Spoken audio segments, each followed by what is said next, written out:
Salam,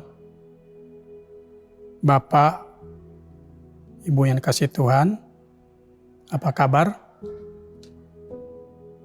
Doa dan harapan saya kita semua diberikan kesehatan serta kekuatan, dan bagi yang mengalami kelemahan tubuh, kiranya melalui firman Tuhan yang akan kita baca dan renungkan, kita pun semakin merasa berkat kasih Tuhan.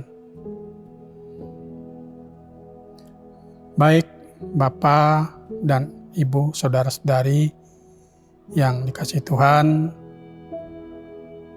pembacaan kita saat ini berbicara tentang sosok Petrus. Petrus adalah seorang yang setia dalam pelayanan. Dalam pelayanannya dia menyembuhkan orang yang sakit, lumpuh sejak lahir. Ayat 2. Ayat 11, di tengah orang banyak yang heran itu Petrus diserambi Salomo, menyampaikan dengan lantang panjang lebar tentang nubuat Allah. Ayat 19, Petrus menyampaikan agar bertobat dan sadarlah supaya dosamu dihapuskan. Baik Bapak Ibu, Saudara, Saudari yang dikasih Tuhan, untuk lebih dalam kita tahu tentang Petrus, marilah kita membaca firman Tuhan yang diambil dari Kisah Para Rasul pasal 3 ayat 11 sampai 20. Bapak dan Ibu, sebelum kita membaca serta merenungkan firman Tuhan, marilah kita satu di dalam doa. Mari kita berdoa. Bapa di dalam surga, pada sore hari ini kami bersyukur, terima kasih ya Tuhan atas kasih setiamu di dalam kehidupan kami, yang selalu menuntun, selalu memelihara ya Tuhan setiap aktivitas kami ya Tuhan, sehingga pada sore hari ini kami boleh kembali datang ke hadirat-Mu ya Tuhan, untuk memuji dan membesarkan nama Bapa dalam rangka ibadah rumah tangga. Biarlah Tuhan dalam kami memuji dan besarkan nama-Mu Tuhan, bahkan dalam pembacaan kami pada sore hari ini, Kau boleh memberkati kami ya Tuhan dengan Roh Kudus-Mu, agar kami boleh memahami, boleh mengerti akan firman-Mu yang akan kami renungkan pada sore hari ini. Terima kasih Tuhan Yesus, kami serahkan doa ini ke dalam tangan-Mu Bapa. Amin.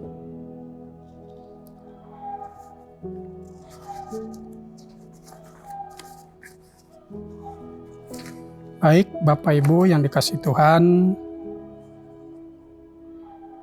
pembacaan kita pada sore hari ini terambil dari Kisah Para Rasul pasal 3 ayat 11-20, dan kita membacanya secara bersama-sama.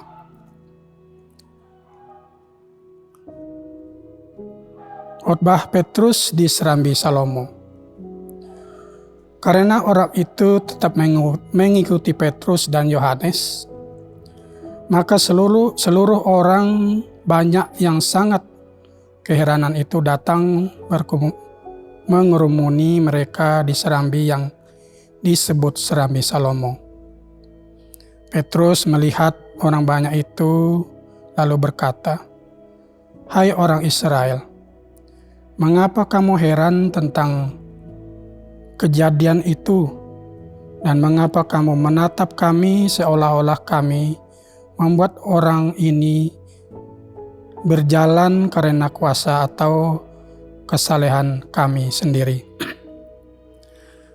Allah Abraham, Ishak, dan Yakub, Allah nenek moyang kita, telah memuliakan hambanya, yaitu Yesus yang kamu serahkan dan tolak di depan Pilatus.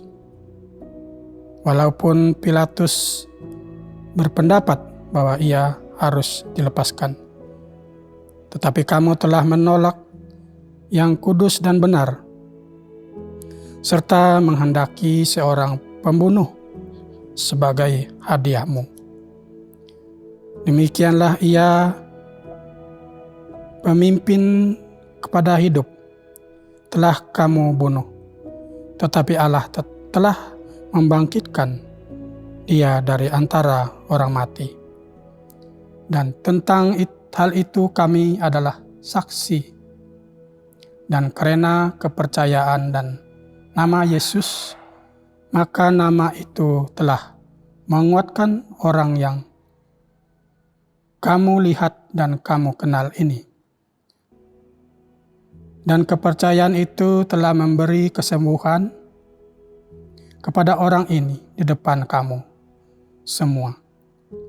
Hai saudara-saudara, aku tahu bahwa kamu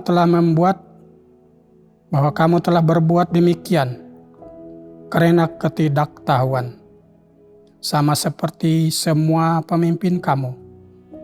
Tetapi dengan jalan demikian Allah telah menggenapi apa yang telah difirmankannya dahulu dengan perantaraan nabi-nabinya, yaitu bahwa Mesias yang diutusnya harus menderita.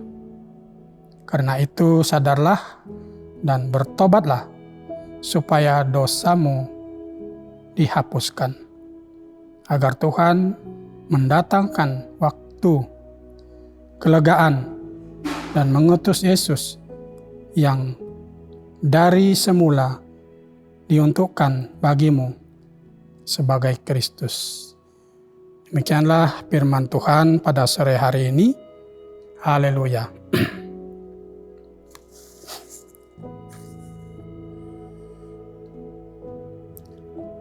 Bapak Ibu yang dikasihi Tuhan, orang sakit membutuhkan seorang ahli kesehatan. Seorang ahli kesehatan membutuhkan orang yang ahli dalam meracik obat. Semua saling membutuhkan untuk dapat sembuh dari penyakit. Peristiwa penyembuhan terhadap orang lumpuh yang dilakukan oleh Petrus dan Yohanes menimbulkan kehebohan dari banyak orang, dikarenakan orang tersebut mengalami kelumpuhan sejak lahir dan tentu saja tidak dapat disembuhkan. Kehebohan tersebut mendorong Petrus membuat pernyataan di Serabi Salomo bahwa Yesus yang telah dibunuh oleh para pemimpin agama dan orang Yahudi, namun dibangkitkan Allah Israel dari antara orang mati. Itulah penyembuhan yang sesungguhnya. Ini terdapat dari pasal ayat 15 sampai 16. Pernyataan Petrus sangat mengejutkan orang banyak. Bukannya berhenti bicara, malahan Petrus dengan lantang dan panjang lebar menjelaskan tentang janji dan nubuatan Allah mengenai kedatangan Mesias sebagai juru selamat manusia. Untuk tujuan itu Yesus harus menderita, bahkan ditolak dan dari bangsa sendiri. Yesus ditolak tentunya karena ketidaktahuan mereka tentang yang benar dan yang kudus. Dalam kesempatan ini Petrus mengajak orang banyak untuk bertobat dan sadar bahwa apa yang mereka lihat serta rasakan merupakan bagian karya Allah yang memiliki kuasa Roh Kudus dan bekerja dalam diri Petrus dan Yohanes. Petrus menyadari bahwa apa yang dikatakannya belum tentu dapat dipahami dan diterima oleh orang banyak. Baginya tidak menjadi soal, namun yang terpenting adalah bagaimana mereka dapat mengenal Yesus dan karya keselamatannya. Memang mewartakan hal semacam ini tidaklah mudah. Tetapi Petrus sebab dibutuhkan keberanian yang besar dan kesiapan untuk mati sebagai martir. Tetapi Petrus tidak peduli dengan keselamatannya. Ia sepenuhnya menyerahkan hidupnya karena Allah. Ia berharap orang yang mendengar khotbahnya menyadari kesalahan dan mengambil tindakan pertobatan. Ini terdapat di ayat 19 sampai ayat 20. Bapak, Ibu, dan saudara-saudari yang dikasihi Tuhan, semua orang yang sakit hancur, keluarganya hancur, perekonomiannya, semuanya ingin dipulihkan. Semuanya ingin hidup dalam damai sukacita. Segala hal yang baik sumbernya dari Allah. Semua yang indah berasal dari Allah. Saat ini kita semestinya bersyukur karena Allah Kristus mengasihi kita dan mau mengampuni segala dosa kita. Karena itu janganlah kita menunda untuk percaya kepada Yesus Kristus. Sebab Allah telah menetapkan bahwa Yesus Kristus adalah satu-satunya jalan keselamatan abadi bagi kita. Kuasa kasih Roh Kudus senantiasa menyertai kita hidup sebagai komunitas pemulih, dimulai dari hati yang berserah dan menyadari kesalahannya serta bertobat. Demikianlah renungan pada sore hari ini. Tuhan Yesus memberkati. Ambil saat teduh.